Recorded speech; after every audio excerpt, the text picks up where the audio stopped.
Alors, on commence cette émission. J'avais envie de revenir sur ce coup de gueule, le professeur que tu nous as fait sur LinkedIn. Alors, ton post a super bien marché, hein, ça a super bien buzzé. Alors j'ai découvert, le professeur, c'est un peu c'est une sorte de réincarnation de Jean-Pierre Coff. Il nous fait ça régulièrement sur LinkedIn.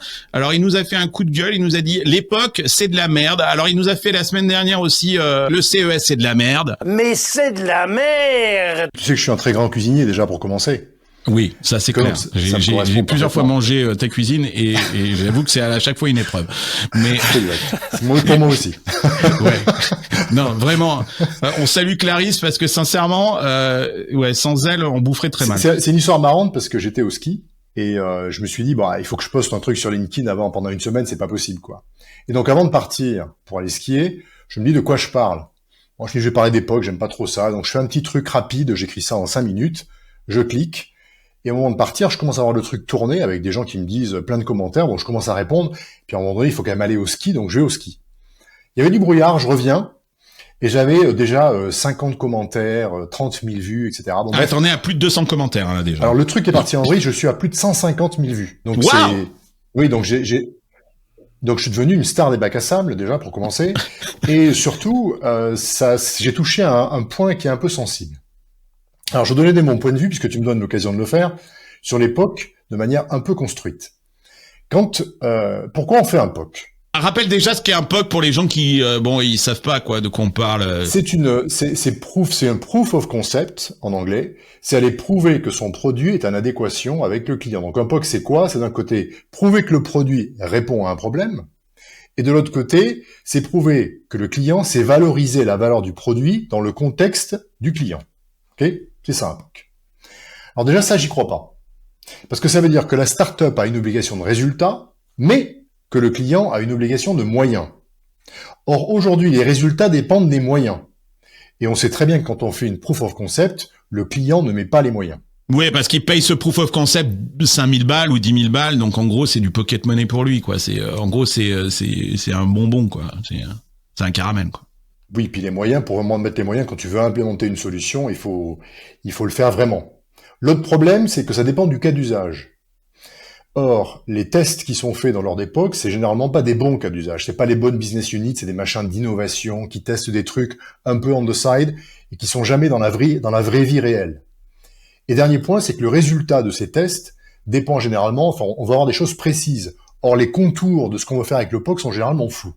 Donc moi, je crois pas à ça parce qu'il y a un déséquilibre entre la start-up et le client, où la start-up arrive avec son produit et le client n'arrive pas avec ses moyens.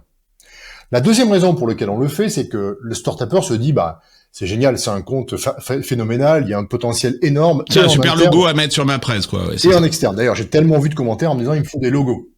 Ce qui, moi, m'a fait sortir de ma chaise. Et en fait, ça marche pas, ça non plus. Parce que les clients, bien qu'ils soient gros, ils fonctionnent en silo. Et il n'y a pas de synergie entre business units. Les accords cadres, c'est extrêmement rare. En règle générale, on vend difficilement à un endroit et on continue à vendre difficilement à un autre endroit dans le même compte. Et les logos n'impressionnent ni les grands clients, ni les VC. Ni les bons investisseurs. Ça impressionne les gens dans la start-up. Donc ça sert pas à grand chose. Donc ça marche pas. Et pourtant, les gens le font quand même, le POC. Et ils le font parce qu'en fait, finalement, ils ont une proposition de valeur qui est pas assez forte. Et ils se disent, on va tester chez le client, comme ça on va trouver pourquoi est-ce qu'on est bon. C'est ça le raisonnement. Deuxième raisonnement, c'est de se dire, mais je m'en fous, je fais le test parce que je vais mieux comprendre les clients, je vais mieux comprendre le marché. Et l'idée de croire que les clients vont vous aider à formaliser ce que doit être votre produit est hyper dangereux. Les clients comprennent très bien leurs problèmes, ils comprennent très mal la solution qu'il faut mettre en œuvre pour régler les problèmes. Sinon, ils l'auraient fait. Donc, aller monter une roadmap avec un client, c'est, de mon point de vue, hyper dangereux. Donc ça marche pas. Donc la réalité, en fait, c'est simple. C'est que tant qu'un client vous donne pas un chèque, il ment. De mon point de vue, la solution, elle est très simple. Faites du business. Ça veut dire, on se fout des logos. Moi, je préfère quelqu'un qui soit profondément inconnu mais qui paye, plutôt qu'un mec très connu qui paye pas. Deuxièmement, on cherche des deals faciles. Un deal facile, c'est quoi ? C'est là où il y a une vraie douleur. Là où ce que vous avez à proposer est perçu comme étant une vraie valeur et où les gens sont prêts à payer. Et s'ils sont pas prêts à payer, vous dites non. Ça vous apprendra à dire non. Tout simplement. Donc pour moi, alors vous allez me dire, ouais, mais il y a des POC payants et tout, de quoi tu me parles, il y a des POC payants. Mais le POC payant, c'est pas la même chose que devenir client.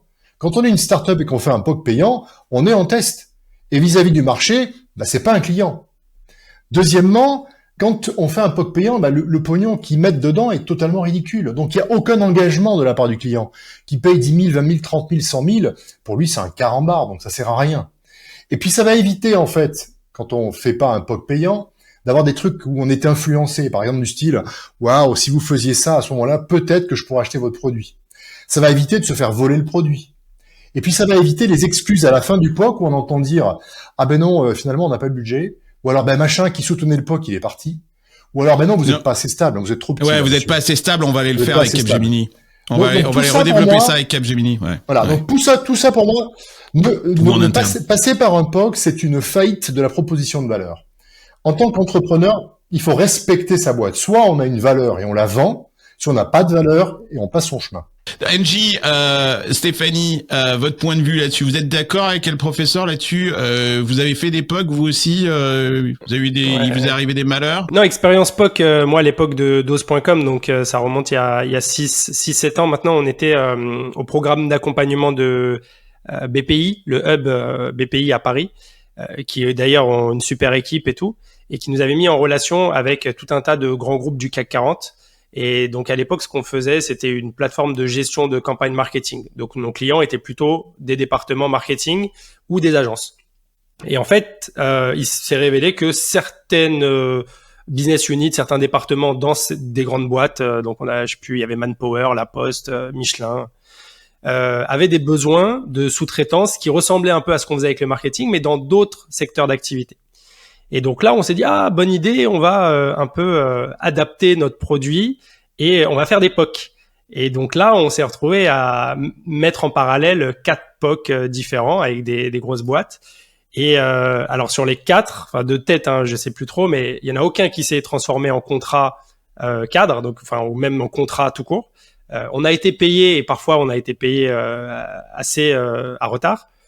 Et on a perdu énormément de temps à se travestir, en fait, à changer notre roadmap, à essayer de s'adapter, parce qu'en effet, tu as toujours quelqu'un dans la réunion qui arrive du grand groupe qui te dit « Si tu as cette feature, mais c'est sûr que voilà, ça va nous sauver la vie, etc. » Et donc, on est en permanence à faire des allers-retours entre la roadmap vision qu'on a en tant que startup et ce que nous dit ce faux client, parce que c'est pas encore un vrai client, et en fait on rentre dans une espèce d'itération mais qui est pas du tout saine et qui est pas du tout celle qu'on doit avoir dans une approche agile traditionnelle.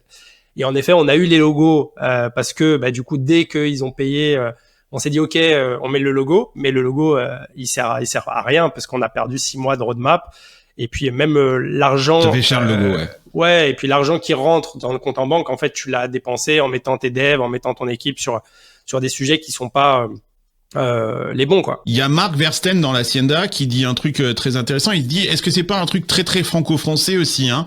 Moi je vais vous dire, moi je pense qu'il y a eu tout un tas de POC en France aussi pour une autre raison, c'est que la France était en pleine digital transformation et qu'on a dit aux cadres dans les grosses boîtes qu'il fallait absolument qu'ils fassent des collaborations avec des startups parce que c'était une façon de leur transformer la culture en interne. On a dit voilà, et puis que il y a eu plein d'accélérateurs qui se sont créés avec du pognon des grands comptes et qu'il fallait bien que les grands comptes aient quelque chose en retour de ce truc-là, et on leur a foutu en pâture quoi, en fait des armées de startups qui ont passé leur temps à grosso modo à danser le rock'n'roll avec des vieux monsieur quoi. C'est pour moi c'est ça à l'époque hein, quoi en fait et ça fait plaisir à tous ces grands comptes, mais ça a servi à rien pour les startups. Et il dit un truc, Marc, il dit si le POC est concluant, le deal ne se fera pas avec la startup, mais avec une grosse société de conseil qui va proposer de tout refaire. Et ça, on l'a vu plusieurs fois en France. Aux États-Unis, j'ai pas le sentiment qu'il y ait cette culture du POC.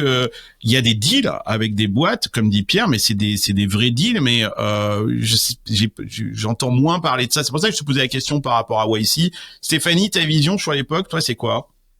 Déjà le post était hyper intéressant, m'a fait vraiment en fait réfléchir sur des choses que je suis en train de faire. Mais déjà la première réflexion que j'ai, moi, c'est quand tu es une petite startup en early stage, tu peux pas vendre à un grand groupe, à un corporate. Parce que là on parle de B2B, d'accord, on parle pas de B2C. Tu peux pas vendre. t'es pas reliable, t'as pas assez de, quoi, tu t'es pas crédible à un moment donné, il va y avoir une raison pour laquelle le fait que tu sois encore early stage va faire que tu n'arriveras pas à vendre. Donc, faut pas, même pas essayer et perdre son temps. C'est toujours, on a l'impression que c'est un holy grail qu'il faut l'avoir, ce logo, l'argent qui est promis, cette visibilité, etc. Mais en fait, très peu de gens y arrivent. Donc, soit tu viens de ce grand groupe et tu connais déjà tout le monde en interne, mais c'est une exception, quoi. Donc ça, c'est la règle, j'ai toujours vu ça. Mais est-ce qu'il faut aller chercher des corporates qui vont t'amener ce 20% de ton business, ou quand tu es en early stage, il vaut mieux aller chercher plein de petits noms qui sont pas connus du tout, et pour amener en fait ta prochaine étape. Et ça, c'était une vraie question que j'avais, parce que souvent, par exemple, quand tu travailles avec des influenceurs, avoir un influenceur et un nom, ça trigger down, quoi. Ça ramène tout de suite un effet. Est-ce qu'il vaut mieux avoir MrBeast ou avoir, est-ce qu'il vaut mieux avoir MrBeast ou est-ce qu'il vaut mieux avoir une armée de centaines d'influenceurs? Parce que MrBeast, c'est trop dur, mais quelqu'un qui est juste en dessous de MrBeast, un copain de MrBeast qui est un challenger de MrBeast, ou une armée de micro, nano, influenceurs, tu vois. Et ça, c'est Pierre, t'as une réponse? On peut poser la question au professeur. Oui, je vais vous répondre. Moi, je raisonne pas comme ça. C'est-à-dire que je ne raisonne pas en disant est-ce que c'est corporate, est-ce que c'est gros, est-ce que c'est petit. Mon seul raisonnement, c'est est-ce que le deal est facile. Voilà, point. Parce qu'on n'a pas le temps de faire des deals difficiles quand on est une startup. Voilà. Tout à fait. Donc pour moi, le deal facile, c'est le deal où il y a une douleur et où on a une valeur. C'est aussi bête que ça. Et je m'arrête à ça. Et ça peut être un corporate. Mais s'il n'y a pas une douleur et qu'on n'a pas de valeur pour régler la douleur, c'est pas la peine de perdre son temps. Donc pour moi, le seul truc qui est intéressant, c'est de me dire est-ce que le deal est facile. Et si on raisonne comme ça, bah, c'est le bon indicateur. Tout est simple à comprendre.